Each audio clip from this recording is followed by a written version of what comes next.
Հավատքի բանկի գրքույկը, Չարլզ Սպերջեն, օր մարտի 15։ Դրա համար ասիր, այսպես է ասում Տեր Եհովան,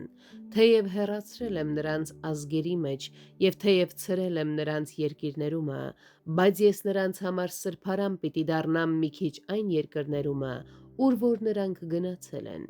Եզեկիել 11:16 խոսք։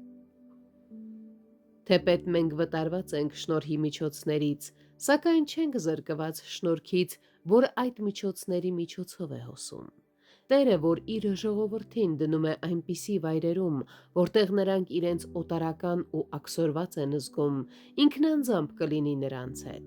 Նա նրանց համար կլինի այն ամենը, ինչ նրանք կարող էին ունենալ իրենց տանը։ Ուստի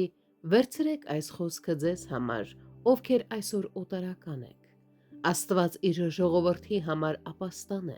Նրա մոտ նրանք ապաստան են գտնում ամեն հակառակորդից։ Նա նրանց պաշտամունքի վայրն է։ Նա նրանց հետ է այնպես, ինչպես Հակոբի հետ էր, երբ նա բաց դաշտում քնած էր և արթնանալով ասաց. «Անշուշտ Աստված այս վայրում էր»։ Նրանց համար նա նաև կլինի խաղաղության սրբավայրը, ինչպես սրբության սրբոցը, որը հավերժության անձայն բնակավայրն է,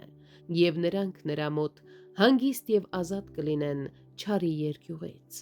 Աստվածն ինքը Հիսուս Քրիստոսում ողորմության սրբարանն է, ուխտի տապանը Տեր Հիսուսն է, և Ահարոնի գավազանը, մանանայի սափորը, օրենքի տախտակները, բոլորն էլ գտնվում են Քրիստոսում, մեր սրբարանում։ Աստծո մեջ մենք գտնում ենք սրբության և հաղորդակցության սրբավայրը,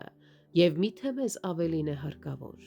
Ով Տեր, կատարիր այս խոստումը և եղիր մեզ համար մշտական սրբավայրը։